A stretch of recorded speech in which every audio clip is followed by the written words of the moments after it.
John Cena didn't get the nicknames Big Match John and Super Cena by losing, so when he has gone down for the 3 counts, it's been a shock almost every time. These L's left fans almost as flabbergasted as his recent unexpected heel turn. Though he was WWE Champion at the time, Cena wasn't quite yet at the height of his power as 2006 became 2007. Even so, fans did not expect to see him eat a loss from a guy who only ever got famous for being briefly married to Britney Spears. This was the celebrity guest host era of Raw, and wannabe rapper Kevin Federline appeared a few times in late 2006, after several run-ins involving Cena rapping at kayfabe, despite having retired his Doctor of Thugonomics gimmick by then, and Federline eating an attitude adjustment. The two faced off in a no disqualification match on the New Year's Day episode of Raw. Though it was a no DQ match and it didn't really matter, Johnny Nitro distracted the referee so Federline could get in a low blow. Cena quickly recovered though and got Federline up for another AA. That's when the next competitor up for Cena's title, Umaga, hit the ring and clobbered Cena with the WWE Championship belt, leaving Federline with easy pickings for the pin. Cena eventually got the last laugh, hitting Federline with a AA later that night, but that loss to a Z-less celebrity is still on his record. It was an event. Cena spent late 2007 into 2008 out of action, not from embarrassment due to his loss to Federline, but an injury, specifically a torn pectoral muscle. Cena was thought to be on the shelf through WrestleMania, but this is John Cena we're talking about, so he was back way ahead of schedule, with a shock return as entrant number 30 in the Royal Rumble in January 2008. That timeline is based on the construct that you do physical therapy 3 times a week. I would do physical therapy 3 times a day. He didn't just return at the Rumble, he also won it, tossing Triple H over the top rope and earning a title shot. Cena initially cashed that shot in before WrestleMania and No Way Out in February. WWE Champion Randy Orton intentionally got himself disqualified in that match, and Cena argued he deserved another shot in light of that. Cena beat Orton on Raw to earn a second chance. Meanwhile, Triple H won the Elimination Chamber match for his own WrestleMania title shot. What resulted was a 3-way WWE Championship match at Mania. And then after all that build-up, Orton retained his title by stealing a pin. Triple H had Cena down on the mat, and Orton gave Triple H a punt, delivering the pin to Cena. Not only was it a shock given the built-in story of Cena's early return from injury, it was also Cena's first ever WrestleMania loss. Only a very select few rookies have had the distinction of getting an early career win over John Cena. Getting one in 2009 when Cena was becoming all but invincible, well, that's extra special. One of a kind, really. And the guy who got that rub was Sheamus, who only had 166 days of WWE TV experience by the time the TLC pay-per-view rolled around that year. The two faced off in a tables match for the WWE title, and ended so abruptly that some fans thought it was a botch. Cena had the Celtic Warrior up on the top turnbuckle, in position for a superplex into a table, but Sheamus shoved him off. Cena fell back through the table in the middle of the ring, and Sheamus tumbled off the turnbuckle to the floor below. That was the planned ending of the match, but Sheamus himself admitted it was a late decision. Apparently, Cena himself played a big role in the young Irish brawler going over. Was there talk about you winning maybe the United States title first? No, There was nothing. The Randy Cena thing had just done its rounds. In an interview on the Out of Character podcast in 2022, Sheamus said that nobody was very excited about his win because so many of the wrestlers in the back were hungry for an opportunity like the one he got. It really didn't happen very often.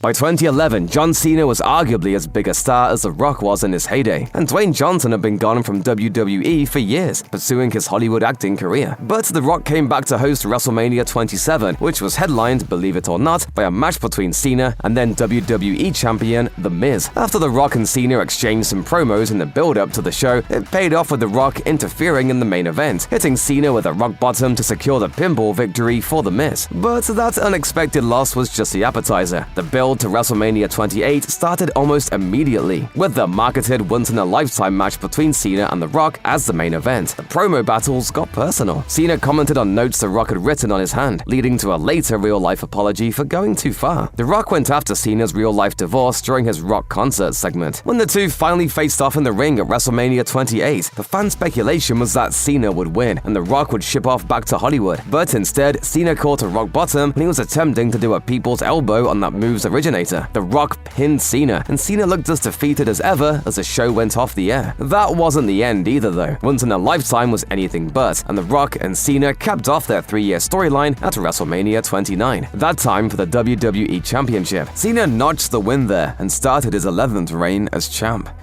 After Cena's loss to The Rock at WrestleMania 28, Cena's storyline largely focused on him going through a career rough patch. He still won plenty of matches throughout 2012, but he lost a few more than was typical. One particularly embarrassing loss that year came to the long-retired John Laurinaitis, who by that time was a WWE talent executive and an on-screen general manager. The whole thing started when Brock Lesnar, returning after an 8-year absence from WWE, attacked Cena with the support of Laurinaitis. After several more attacks from Lesnar and Lord Tensai, Laurinaitis announced that he would himself be Cena's next opponent at that year's Over the Limit pay-per-view. The WWE Board of Directors ruled in storyline that if anyone interfered on Laurinaitis' behalf in their match, they would be fired, and Laurinaitis himself would be canned if he lost. Laurinaitis ended up scoring a victory in their no disqualification match through some sneaky skirting of the rules. Someone did interfere on his behalf, but that wrestler had already been fired, so he couldn't be fired again. See, Laurinaitis had fired the Big Show weeks earlier, ostensibly for mocking his voice. That meant there were no consequences for Big Show smashing Cena with a knockout punch, thus giving Laurinaitis the easy pin.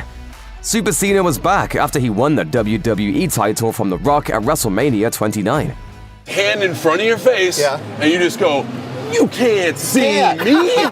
But the ground in WWE was shifting in another direction. Fan support for scrappy underdog Daniel Bryan was reaching a fever pitch, and every attempt by the company's high-ups to send him back down the card, both in storyline and out, only stirred up more of the groundswell of the Yes movement. Cena clearly had a sense of the changes taking place and faced Bryan at SummerSlam 2013 in a match dubbed Wrestler vs. Entertainer, with Cena being the entertainer. What resulted was one of Cena's best-received matches in quite some time. Pro Wrestling Illustrated even named it Match of the Year. Bryan overcame the odds to take down Cena, beating him with his signature running knee to win his first WWE Championship. Cena even shook Bryan's hand after the match, giving him that rare Cena rub. Of course, Bryan's celebration was short-lived. Moments later, Randy Orton would emerge with his Money in the Bank briefcase and take the title off Bryan, with Triple H counting the pin. The Yes Movement story would go on for months more, culminating with Bryan winning the title back at WrestleMania 30.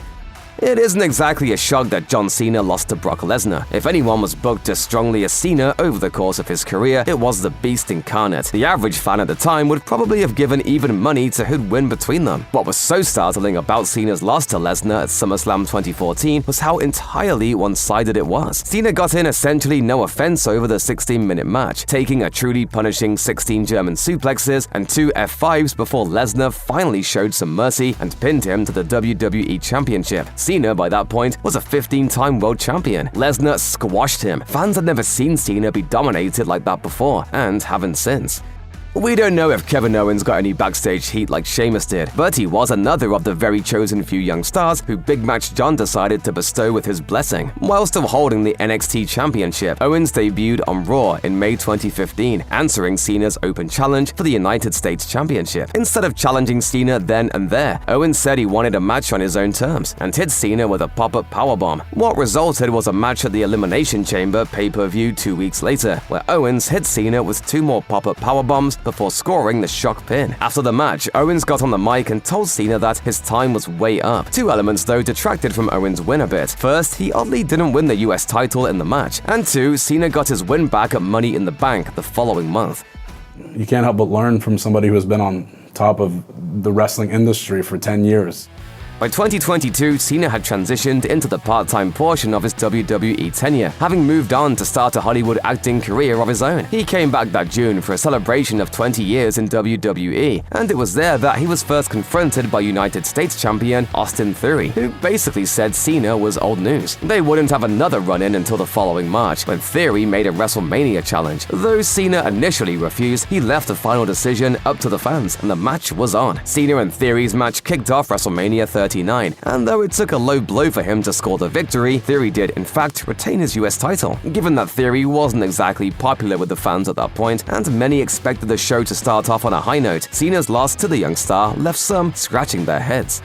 Sending him home happy is often the name of the game at WWE's Saudi Arabia shows, but at least in 2023, storylines seemed to supersede fans at Crown Jewel. The Bloodline storyline was in full swing, and Cena was set to take on the then newest member of the faction, Solo Sikoa. Cena had returned to WWE for a stint during the ongoing Hollywood strikes. He and LA Knight made their way into the Bloodline's business, taking on Sikoa and Jimmy Uso in a tag match at Fastlane. Knight and Cena came away with the win there, leading to the single showdown between Cena and Sikoa at Crown Jewel. The resulting match was reminiscent of Cena's SummerSlam showdown with Lesnar years later. Big Match John got in virtually no offense, instead taking multiple Samoan spikes before going down for the pin. But Cena walked out to a standing ovation from the crowd in Riyadh.